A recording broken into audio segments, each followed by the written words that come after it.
Então, boa tarde a todos.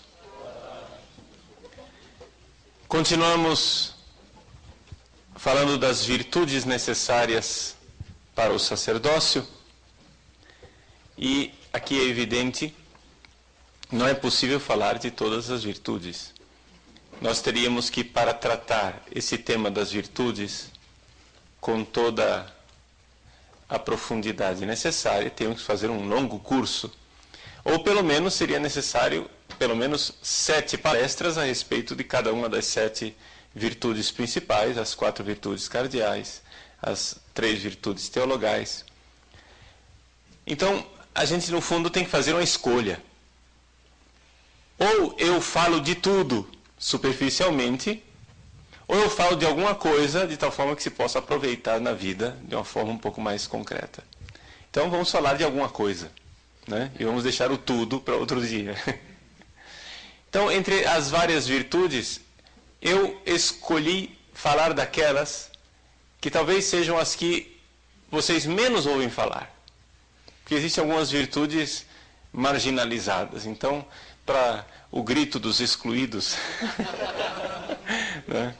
O grito das virtudes excluídas, gostaria então de falar agora a respeito da virtude da fortaleza. O que é a virtude da fortaleza? Muita gente, quando fala de Fortaleza, pensa imediatamente em capital do Ceará, né? Fortaleza é uma palavra que significa muito pouco para as pessoas hoje em dia.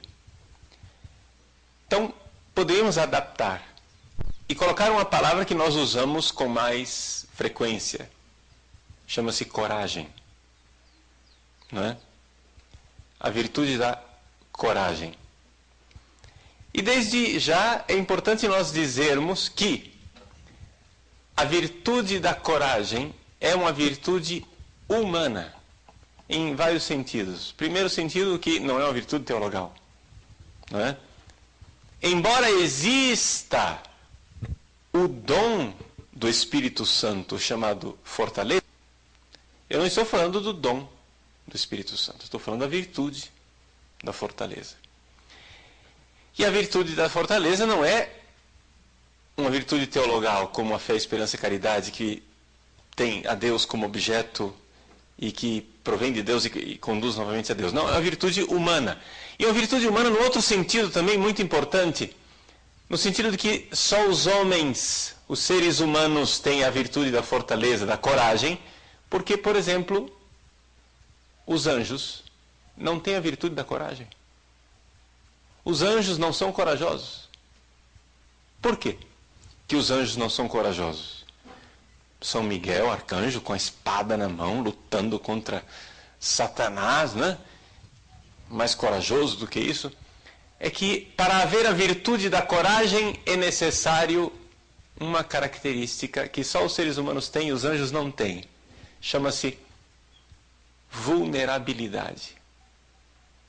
O que é a vulnerabilidade? A vulnerabilidade é esta fragilidade que nós temos, essa capacidade que nós temos de ser feridos. Vulnus, em latim, quer dizer ferida. Não é? Ora, um anjo não pode sair ferido.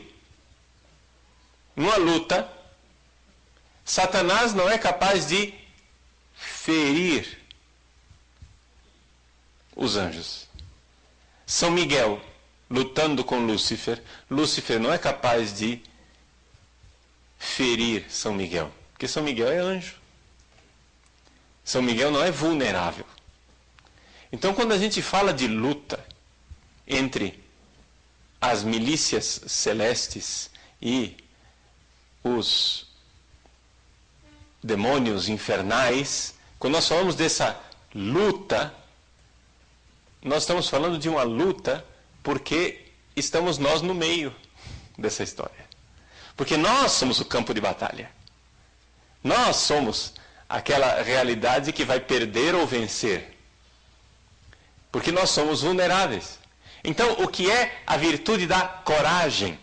A virtude da coragem é um amor tão grande à vida que me dispõe a morrer. É estranho isso.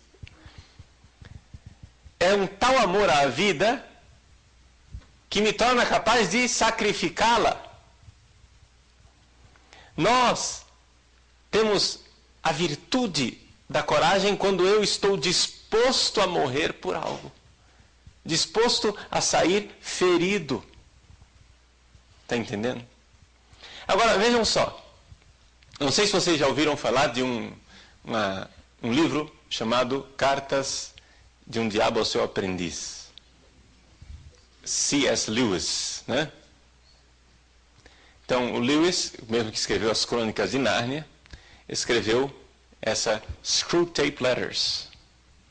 Cartas de um Diabo ao Seu Aprendiz, traduzida muito bem pela Martins Fontes, no Brasil, ou de graça na internet, mas com outra tradução, talvez não tão apurada, que parece que na internet chama-se Cartas Infernais. Né? São 31 cartas de um diabo mais evoluído, né? Porque tem também hierarquia. No inferno, o diabo quer igualdade só aqui na Terra, mas lá no inferno ele tem hierarquia.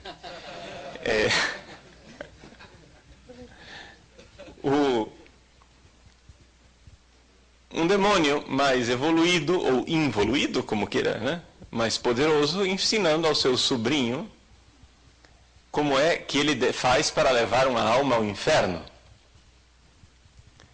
E então, nessa carta do diabo ao seu aprendiz, ele diz o seguinte, que com todas as maquinações infernais, os demônios já fizeram de tudo para transformar virtudes em vícios e vícios em virtudes.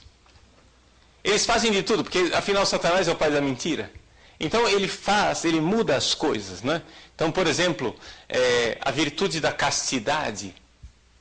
Hoje em dia, a castidade, a virgindade, são coisas que, em muitos ambientes, é algo considerado como vício. Não é? Uma inocência, uma pureza é considerado um vício, uma coisa ruim. Não, imagina, o cara nunca teve sexo, o cara nunca transou. Fim da picada. Então aqui no fim da chacota, né? A virtude se transforma num vício. E o vício se transforma em virtude. Então eles já conseguiram muitas dessas coisas. Mas existe uma virtude e um vício que eles não conseguiram inverter nos seres humanos. É a coragem e a covardia. Eles não conseguiram até hoje uma fórmula. Os demônios não conseguiram uma fórmula para fazer com que os seres humanos admirem a covardia. A covardia é uma vergonha em qualquer cultura, em qualquer lugar, em qualquer situação. Os seres humanos têm vergonha da covardia. Os seres humanos podem achar maravilhoso cair na fornicação e na luxúria. E podem ter vergonha da pureza e da virgindade. Mas jamais um ser humano tem vergonha da coragem e jamais um ser humano admira a covardia. Então o que é que faz o demônio para nos livrar desta virtude que ele tanto quer que evitemos? O único jeito do diabo levar a gente para a covardia é a mentira a respeito da realidade, ou seja, disfarçar. É dizer que não foi covardia, foi prudência. A virtude que nós vimos ontem. Não foi covardia, é que eu sou cauteloso. Não foi covardia, é uma estratégia.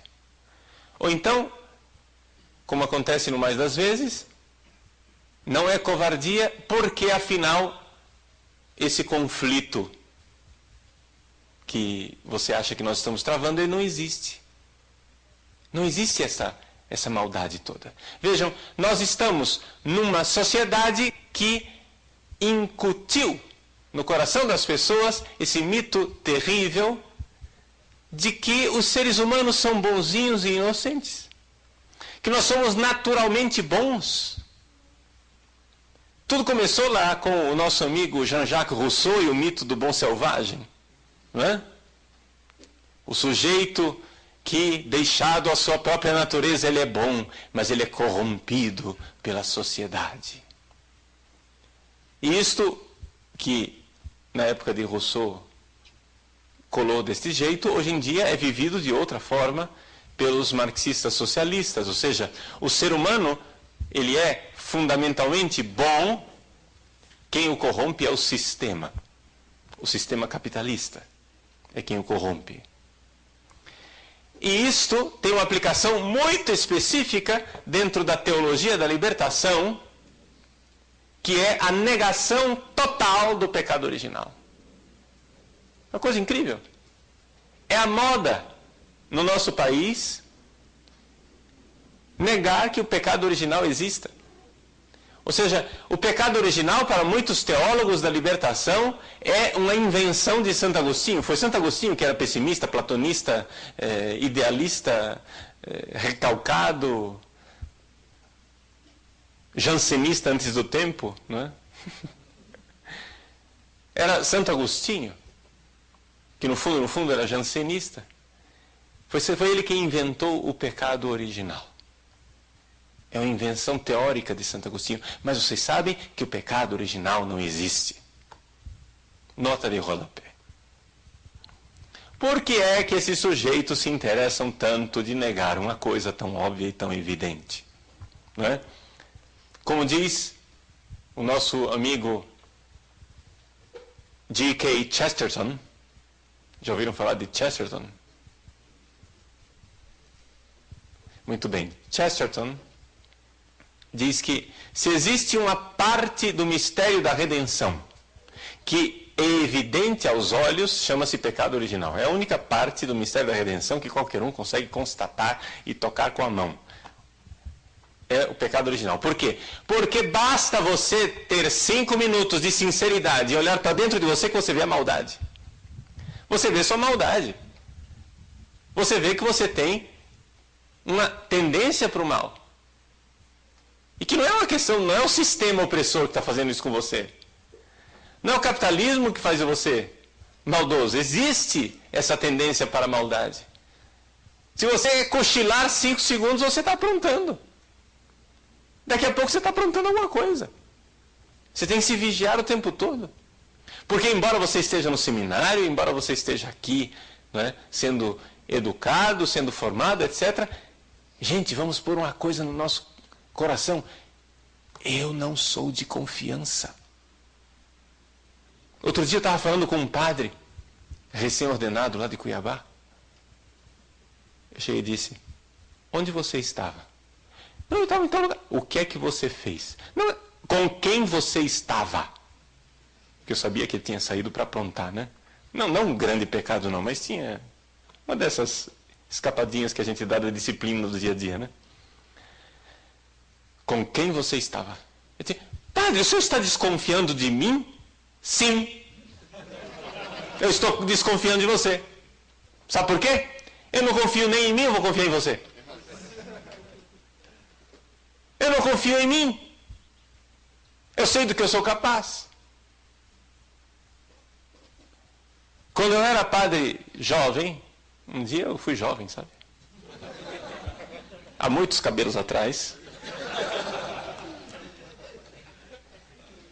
Quando eu era padre jovem, comecei a ser reitor do seminário há 16 anos atrás,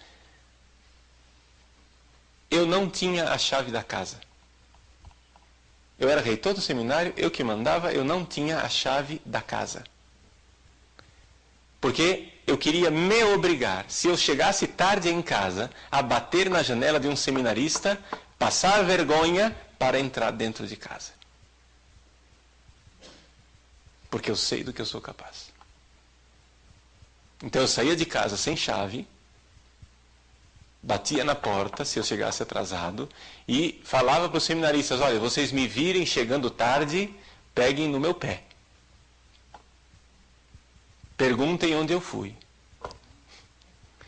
Ou seja, nós temos que minar o nosso próprio terreno.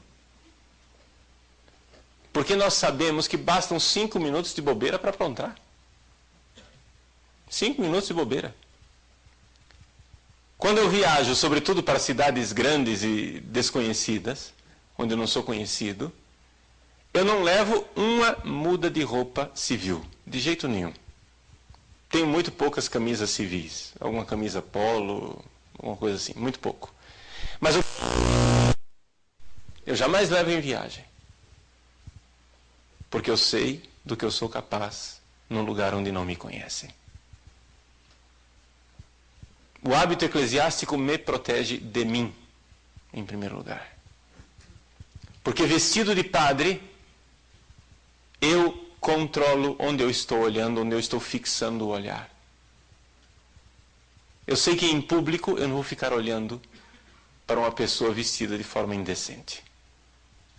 Porque eu estou de padre, é feio. Isso me protege. Eu não vou ficar fixando um cartaz imoral, porque eu estou vestido de padre. E eu sei que eu sou capaz disso.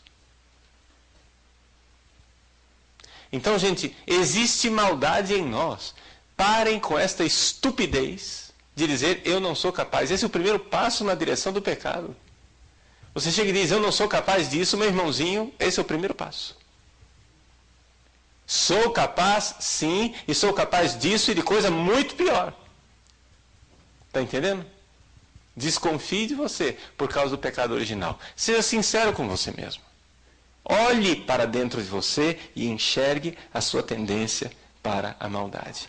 Não precisa você acreditar no Padre Paulo, não precisa você acreditar em Santo Agostinho, não precisa você acreditar no Concílio de Orange, não precisa você acreditar em nada disso. Você precisa se acreditar em você. Olhe para dentro de você e veja o sem vergonha que você é e está provado a tese do pecado original. Está provada. Mas por que é que esse povo da teologia da libertação precisa negar que o pecado original existe? Por uma razão muito simples, gente. Se o pecado original existe, jamais eles vão conseguir implantar este reino maravilhoso de justiça e de paz aqui na Terra. Eles querem uma sociedade justa, sem classes, né? Onde vai ser tudo maravilhoso, lindo, fofo, cheiroso, uma terra sem males. Não é isso que eles querem? Muito bem. Como é que isso vai ser possível se as crianças continuarem a nascer com o pecado original? Se as crianças continuarem a nascer com uma tendência para a maldade? Não vai ser possível. Porque a cada criança que nasce, você tem um trabalho ingente de educar e transformar aquele pequeno selvagem egoísta num ser humano que ama. Nós somos selvagens egoístas. Nós somos uma tarefa. Nós somos uma tarefa. Então, muito cuidado com você. Você não é de confiança. Agora, exatamente por causa disso, é que nós estamos numa luta. O campo de batalha somos nós. E nesta batalha sangrenta, é necessário que os soldados estejam dispostos a morrer. Senão não tem batalha. Se o exército inimigo é feito de covardes, não é? Tem aquelas histórias da Sagrada Escritura em que o povo de Israel junta as panelas, faz um barulhão e os filisteus saem correndo, não é?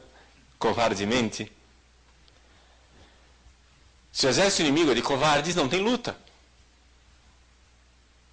Mas nós não podemos ser covardes.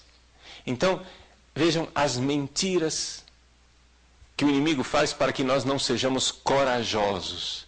A primeira mentira que está mais na moda hoje em dia é essa: não existe luta, nós somos bonzinhos. Os seres humanos são bons. Os seres humanos têm uma tendência maravilhosa ao amor. E é assim que a gente trata as pessoas, é assim que os professores hoje em dia tratam os alunos na sala de aula, como gente boazinha, que não vai colar, que não vai fazer coisa errada, que não vai mentir. E assim, por isso, dão a ocasião de colar, de mentir, de fazer tráfico de droga em sala de aula, de fazer todo tipo de atrocidade. Porque exatamente somos tão bonzinhos que estamos nos transformando nos piores facínoras. Somos tão bonzinhos que estamos nos transformando em criminosos. O caminho para a virtude é sempre este. É o caminho do realismo, de enxergar a nossa miséria, humildade, e enxergar a grandeza da nossa vocação, magnanimidade. Se você não enxerga a sua miséria, e se você não enxerga a altura daquilo ao qual você é chamado, o que é que acontece? Você não vai conseguir colocar a sua vocação em prática. Você é chamado à grandeza da santidade, você é chamado à grandeza de ter um coração como o de Jesus, por graça de Deus. Claro que a gente vai alcançar isso no céu, depois de uns 4 bilhões de anos de purgatório, mas a gente chega lá, com a graça de Deus e a esperança, né, que Ele nos dá. Mas, enquanto isso, aqui na terra nós precisamos lutar. É uma luta. É uma luta a vida do homem sobre a terra. E uma luta significa que nós somos soldados, e soldados que têm que se dispor a morrer. Meus queridos, fez um grande mal à civilização ocidental o pacifismo. O que é o pacifismo? O pacifismo que contaminou a nossa igreja, principalmente a igreja do Brasil. A igreja do Brasil é uma igreja contaminada da doença chamada pacifismo. O que é o pacifismo? Pacifismo é essa coisa de que nós temos que estar em paz, custe o que custar.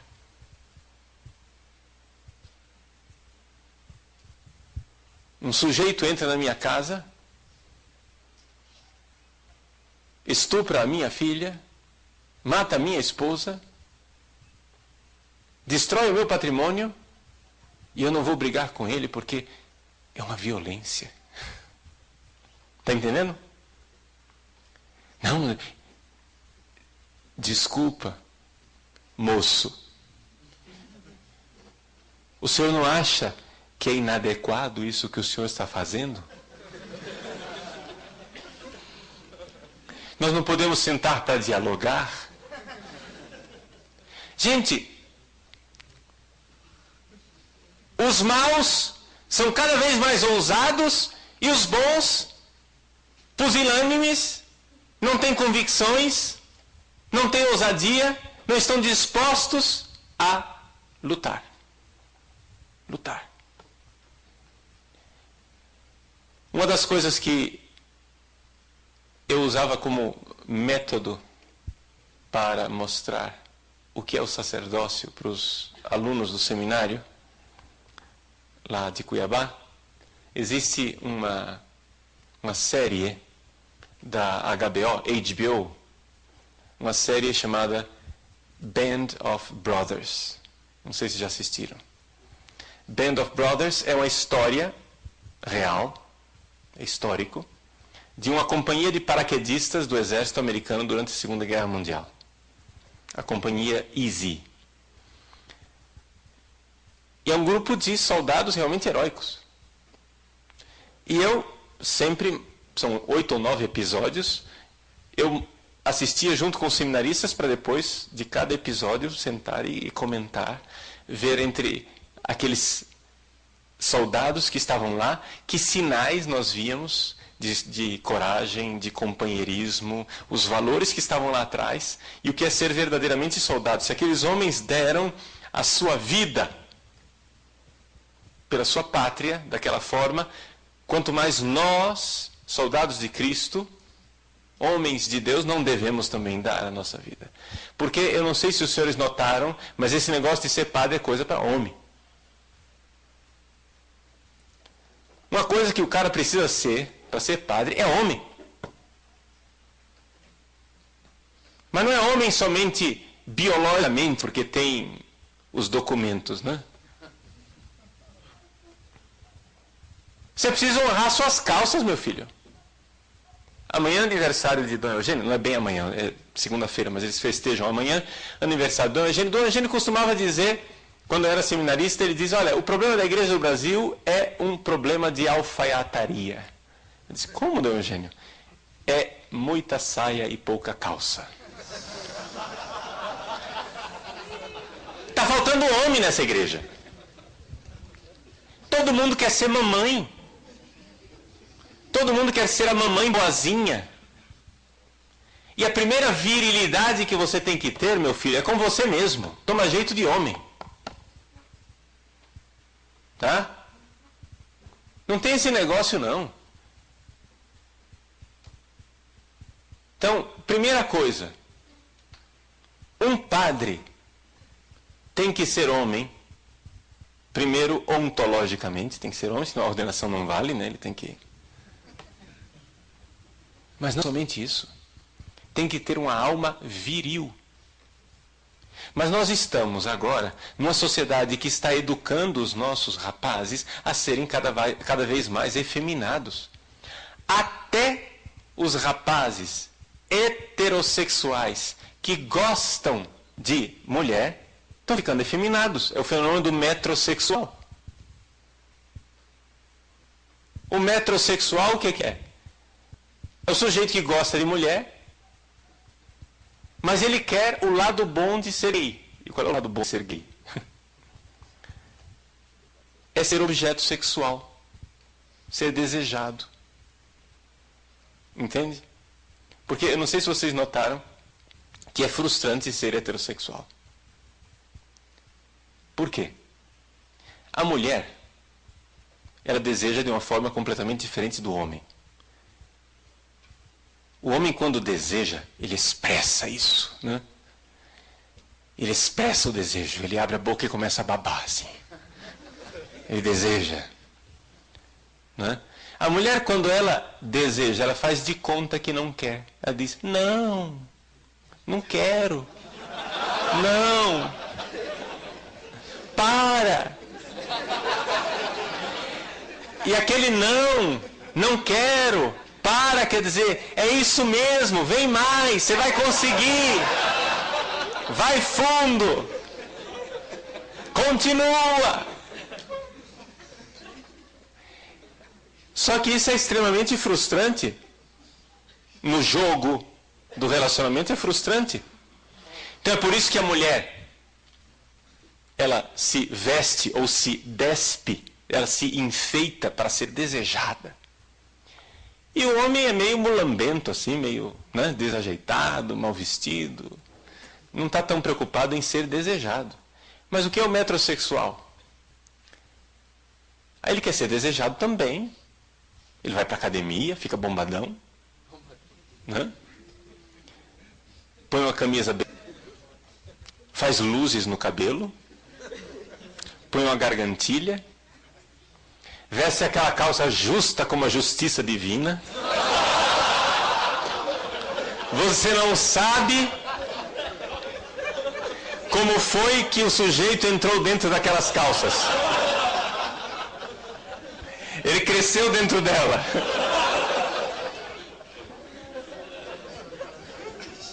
Porque ele quer ser desejado. E é interessante, e com isso ele vai ficando efeminado. Vai ficando efeminado com os seus creminhos no armário, seus perfuminhos, manicure, não é? E coisas especiais. Porque antigamente salão de beleza era coisa de mulher. Agora tem a tal da oficina estética para macho, né? Oficina estética, só para dar um nome assim de fachada. Mas o fulano quer ser desejado e está ficando cada vez mais efeminado. Um recado bem simples que eu gostaria de dar para vocês, que é o recado que meu pai deu para mim desde que eu era pequenininho assim. Meu filho, seja homem. Seja homem. Toma vergonha na cara. Fala feito homem. Gesticule como homem. E ache belo ser homem. Porque a sociedade revolucionária atual conseguiu incutir no homem um sentimento de culpa. Nós nos sentimos culpados de ser homem. Nós nos sentimos culpados de ser masculinos. Agora o homem acha que para ele ser um bom sujeito, ele precisa ser efeminado. Mesmo que ele goste de mulher. Não estou falando aqui de tendência homossexual, não. Estou falando desse nível mais externo por enquanto, né? Esse nível mais externo, o cara, ele acha feio ser homem. Mas meu filho, para com isso. Existe algo de exigente, de heróico e de importante em ser homem. Porque a nossa sociedade precisa de pais. Você vai ser padre, você vai ser pai. Não queira ter uma mamãe de barba, pelo amor de Deus, que é uma coisa horrorosa. Mas é o que nós temos.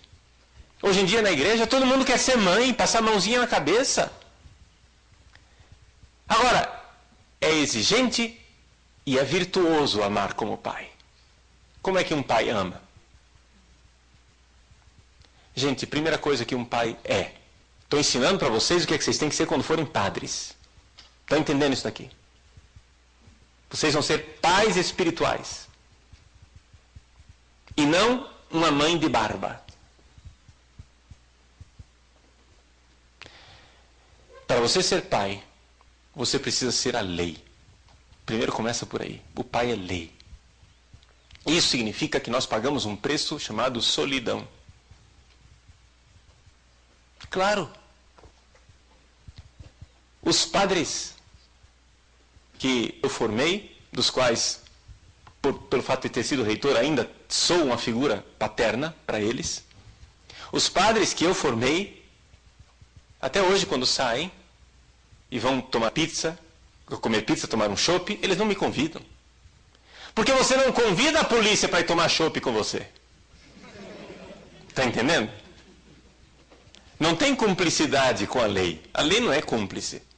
Então, se eu quiser comer pizza com um deles, eu tenho que convidar e ainda pagar.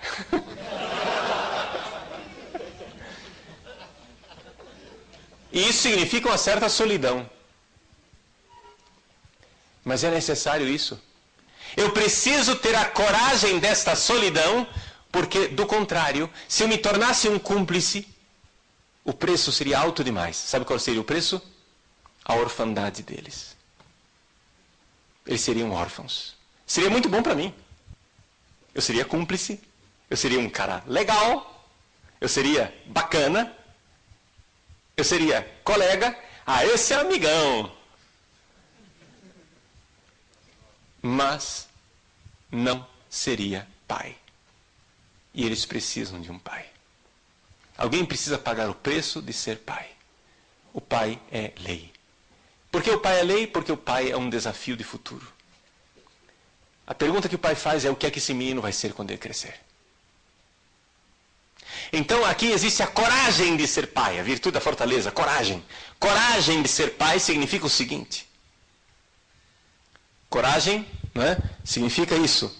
Vulnerabilidade, não é? Você pode ter uma ferida e você mesmo assim enfrenta. Qual é a ferida de ser pai? É a solidão. É o cara ficar com raiva de você. É você não ser considerado o amigão. Você precisa ter essa coragem de ser pai. Por quê? Porque a grande preocupação do pai é pelo futuro da criança. É a típica pergunta do pai. O que é que esse menino vai ser quando crescer? A mãe vai lá e diz: fulano, não faz isso com fulaninho. Tadinho do fulaninho. A mãe está preocupada com o quê? Com a relação. A mãe está preocupada com a relação dela com o menino. Então, ela quer manter aquela relação favorável. O pai não. O pai diz: que se lasque a relação, eu estou preocupada com ele. Ele pode ficar com raiva de mim, mas vai ser bom para ele. Ele pode ficar com raiva de mim, mas é o que ele precisa nesse momento. Ele pode ficar com raiva de mim, mas vai ser bom. É um amor desinteressado. O amor de pai é um amor desinteressado porque ele está preocupado com o filho e não com ele mesmo. Essa coragem de ser pai. Ninguém mais quer pagar esse preço. Ninguém mais quer pagar esse preço. Por quê? Porque nós transformamos, a sociedade moderna transformou a ética em estética. Estão lembrados de ontem? Ética virou estética. Ou seja, todo mundo quer sair bonito na foto. Todo mundo quer ser aplaudido. Mas, meus irmãos, para manter a fé, para manter a igreja, para conduzir as pessoas na virtude e na santidade, você tem que ter coragem de pagar o preço. Um soldado que entra na guerra, ele sabe que ele vai levar bala. Ele sabe que ele vai levar chumbo. E chumbo grosso. Eu dizia hoje de manhã na homilia que as nossas batinas não são uma fantasia. São uma mortalha de um homem que morreu. E ao vestir sua batina todos os dias, beije a sua batina, beije a sua mortalha e diga: Senhor, obrigado porque me recordais que eu morri. E que eu não devo ter medo de morrer. Se não for isto a batina, ela será aquilo do qual a esquerda nos acusa. Ou seja, é uma vaidade. É simplesmente uma roupa de status, de classe social, onde você está superior ao outro.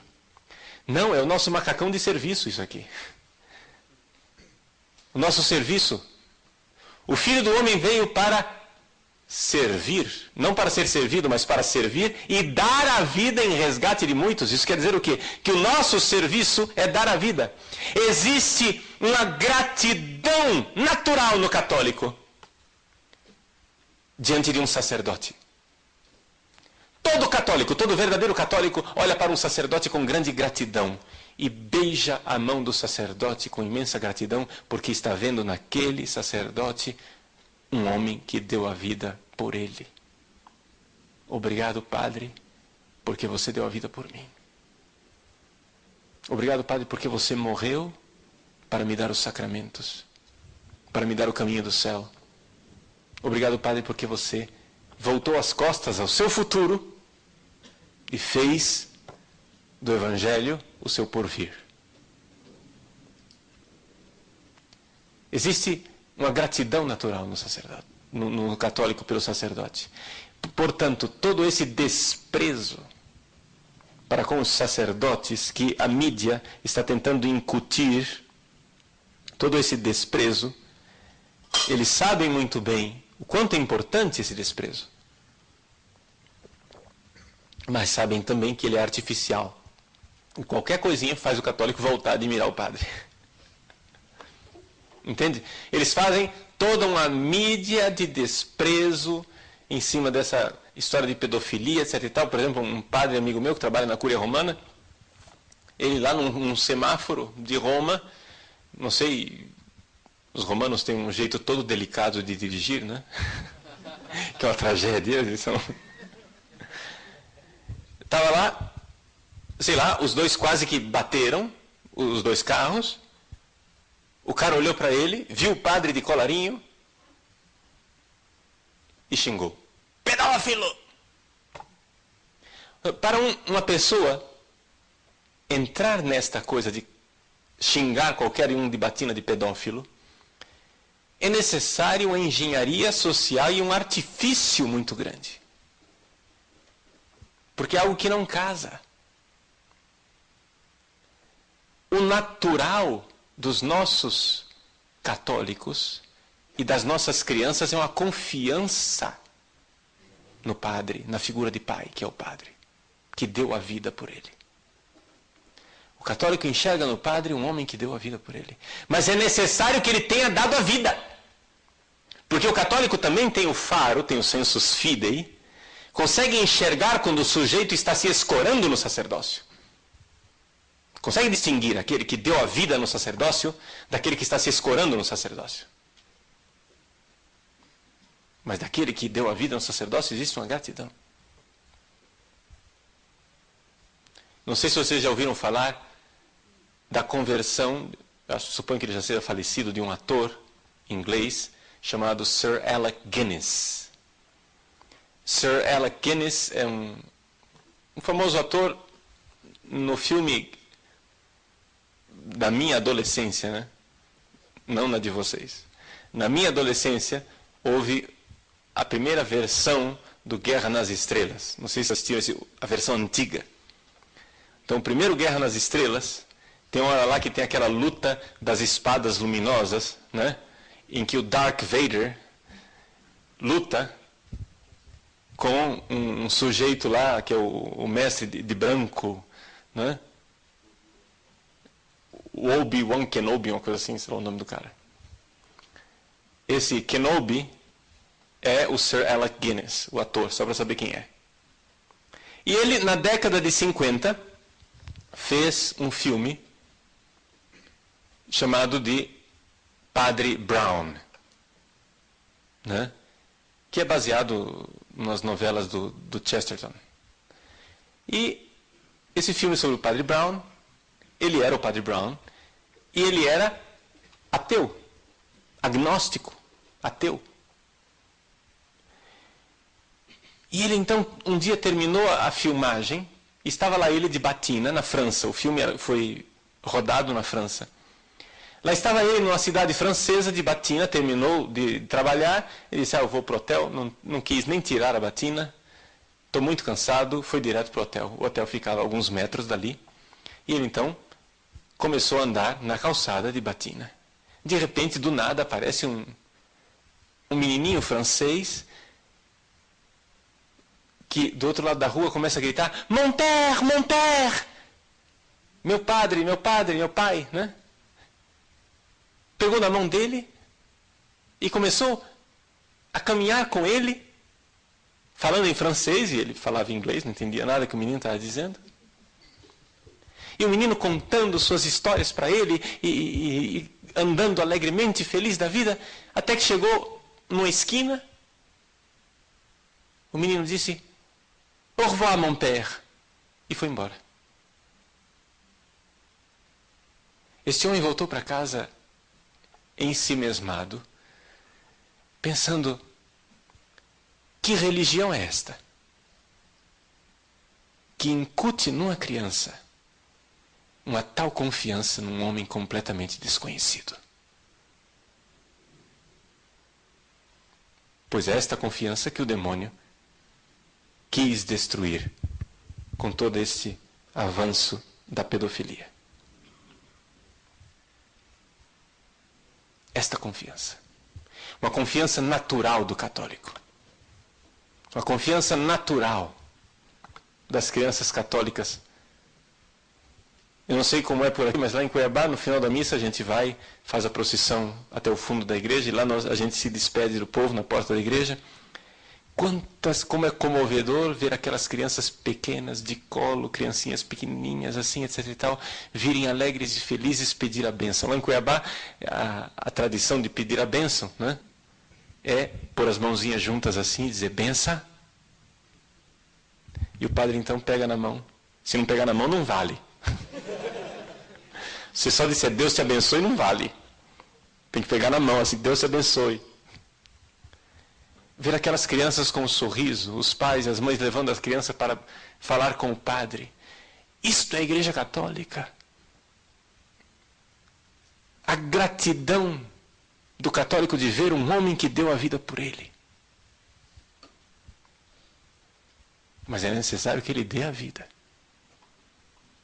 É necessário que o católico note, que o cristão, que o fiel note, que o padre não está dizendo as coisas porque são as ideias que lhe agradam.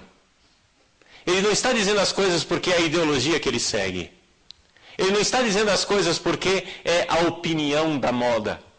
Mas o católico precisa notar que ele está dizendo aquelas coisas porque é o dever dele dizê-las, mesmo se ele é o primeiro ferido por aquelas palavras, porque a palavra de Deus é uma espada que fere, que transpassa o nosso coração e que nos chama à conversão.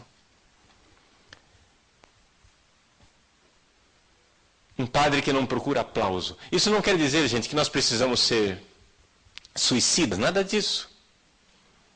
Claro que nós temos que ter a esperteza das serpentes e a simplicidade das pombas. Claro que temos que ter essa esperteza. Sem dúvida, ser espertos, mas a esperteza deve ser guiada pelo temor de Deus. O temor de Deus é o princípio do saber. O padre sabe que um dia irá ficar de pé diante do trono de Deus que irá julgá-lo, que irá pedir satisfação da sua vida. Eu vou confessar para vocês o que é que fez com que eu mudasse a minha vida e tivesse coragem e tomasse vergonha na cara. Eu estava um dia, alguns de vocês já ouviram essa conversa, desculpa repetir.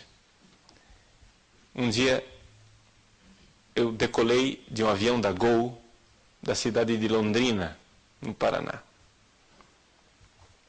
5 da manhã, escuro. E então, com 5 minutos de voo, houve um estouro na turbina direita. E com um clarão, a cabine se iluminou. 30 segundos depois, outro estouro. O povo começou a entrar em pânico dentro da cabine, e a aeromoça, querendo acalmar as pessoas, disse: gente, vamos nos acalmar.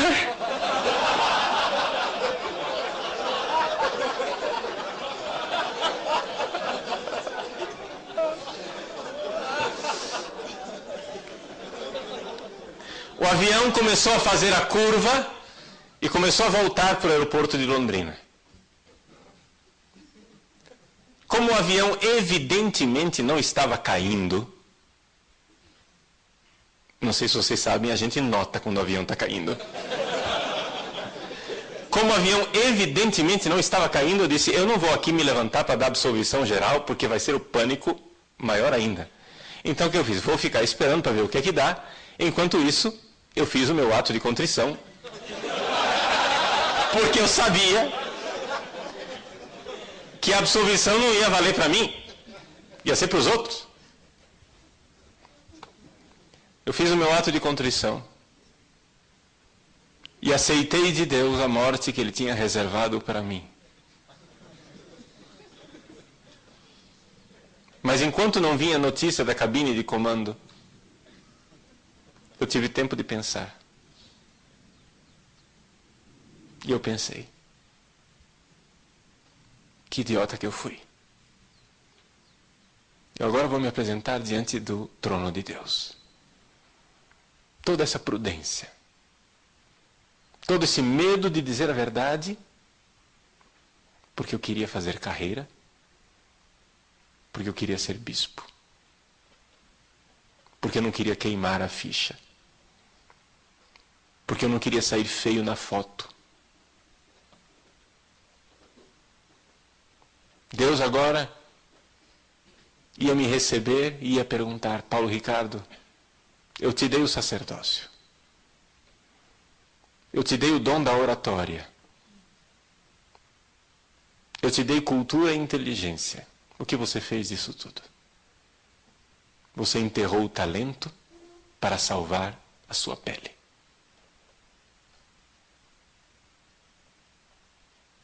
Para se salvar, e agora se perdeu. Não precisa dizer que o avião não caiu. Eu estou aqui, mas aquilo mudou minha vida. Mudou minha vida, meus irmãos, porque dali para frente eu vi: é verdade, eu sou um homem morto. E um morto não tem medo de morrer. Eu estou numa prorrogação. Naquele dia eu morri. Agora, eu estou numa sobrevida que Deus me concedeu para consertar a estupidez que eu estava vivendo até então.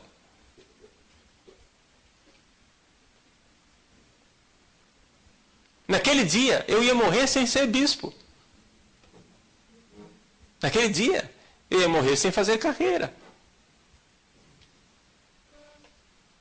Então, que tal morrer como padre? Que tal ser padre? ter a coragem de ser padre. Ter a coragem de ser pai. De sair ferido por amor. Esta é a virtude do sacerdote. Um homem que sai ferido por amor. Que está disposto a sair ferido.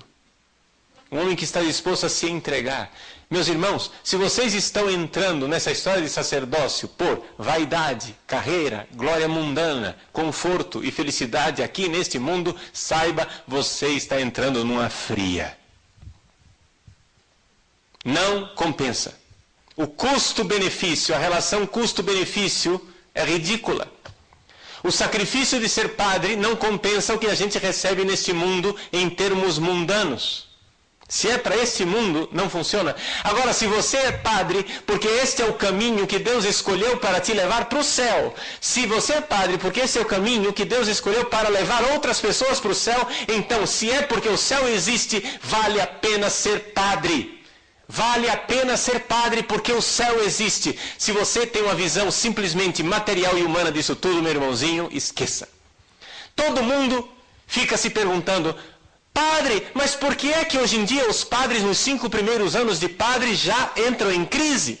Não era assim antigamente? Não sei se já notaram isso. Na diocese de vocês certamente já aconteceu esse fenômeno do cara com 1 ano de padre deixar o sacerdócio, 2 anos de padre deixar o sacerdócio, 3 anos de padre deixar o sacerdócio. Por que é que esses infelizes desses padres entram em crise com tão pouco tempo? Porque entraram no sacerdócio por uma razão mundana. E quando se dão conta que o custo-benefício não vale a pena, caem fora. A razão é muito simples. Chama-se falta de esperança no céu. A gente é padre, gente. Eu sou padre porque eu sou um homem com a alma em perigo. E Deus olhou para o meu caso e disse: não, esse tipo de pecador é muito grave. Existem vários tipos de pecador, vocês sabem? É como doença. Existe doença que é um caso ambulatorial. Você vai lá, o médico te passa uma receitinha, você passa na farmácia, toma um remédio e resolveu o problema. Existem casos mais graves que tem que internar, mas existem casos gravíssimos que tem que ir para a UTI. O padre é um caso de UTI. O sacerdote é um sujeito que Deus olhou para ele e disse: não. Se este cara não passar a vida inteira na igreja rezando, fazendo penitência e salvando os outros, ele vai para o inferno.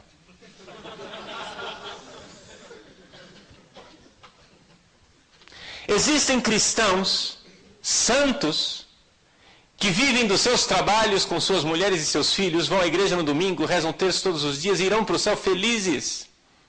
Felizes! Com sua confissão semanal, com sua comunhão, né, semanal, sei lá. Eles vão para o céu, mas felizes. Nós, se nós ficarmos um dia sem ir à missa, nós nos perdemos. Nós, se nós ficarmos um dia sem pregar o Evangelho, nós nos desvirtuamos. Nós, se nós esquecermos um dia da liturgia das horas,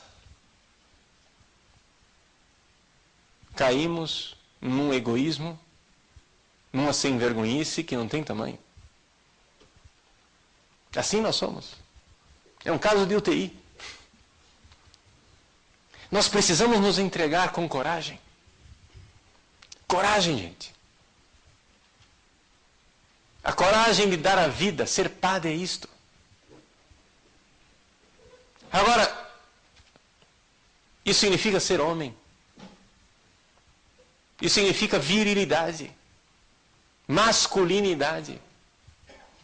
Chega de florzinha no altar. A única florzinha que é permitida no altar é aquela que enfeita o altar. Mas nenhuma florzinha vestida de casula.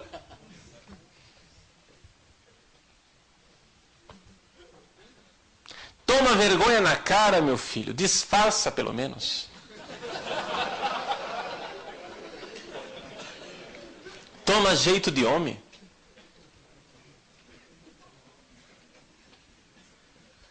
Esse negócio de padre é para homem. Seja homem. Corajoso. Se entregue.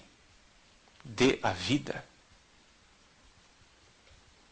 seja de Deus. Saia ferido desta luta. Nós entramos no sacerdócio sabendo que iremos levar chumbo. E com essa história eu concluo esta primeira palestra de hoje à tarde. Uma história tirada do Band of Brothers. Um dos episódios do Band of Brothers, não me lembro mais qual. Acho que é Carentan, não sei. Existe um soldado chamado soldado Blythe, é o sobrenome dele. Um soldado medroso. Uma das cidades que teve, no meio do tiroteio, ele teve cegueira histérica. Ou seja, teve tanto medo que ficou cego. Mas era só histeria. Depois passou. Ele teve uma emoção e voltou a enxergar. Pois bem, enquanto estavam lá os soldados sendo atacados pelos alemães, eles lá nas trincheiras, mandando bala no inimigo, Blythe estava lá no seu buraco, com a mão no capacete, cheio de medo, com medo de ser atingido por uma bala. Numa noite, um tenente estava fazendo a ronda. E então Blythe contou para o tenente o medo que ele tinha. Tenente Spears. E o tenente Spears olhou para ele e disse: Blythe, sabe qual é o seu problema, soldado? O seu problema é que você tem esperança de voltar para casa.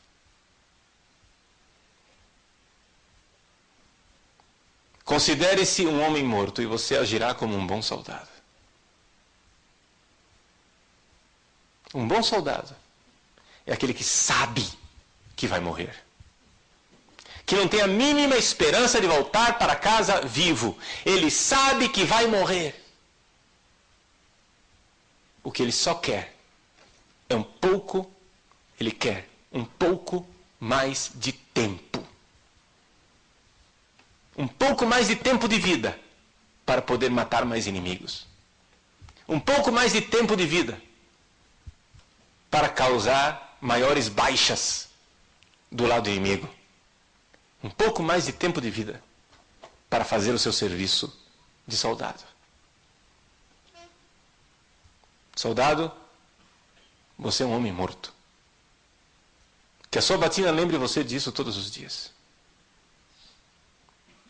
Porque o temor de Deus é o princípio do saber. Temer a Deus que julga e não temer aos homens que julgam. Temer, perder a vida com V maiúsculo. E não temer, perder a vida com V minúsculo. O exemplo máximo da virtude, da fortaleza, da coragem, é o mártir. Somente o mártir é o homem plenamente corajoso. O mártir que se dispôs a morrer por amor a Deus, para não perder Deus. Não queiramos perder Deus. É uma coisa muito feia ser padre sem Deus. Não foi para isso que você saiu de casa. Não foi para viver como um verme. Não foi para se fazer o bem. Você saiu de casa porque Deus um dia colocou no seu coração uma visão magnânima de uma vocação extraordinária. Você sonhou em ser padre porque você sonhou dar a vida como Cristo. Essa é a nossa vocação, esta é a nossa identidade. Que Deus nos dê não somente a virtude da fortaleza, mas agora que já chegamos ao fim da palestra, peçamos também ao Espírito Santo o dom da fortaleza que nos ajuda a viver a nossa santidade. Que assim seja.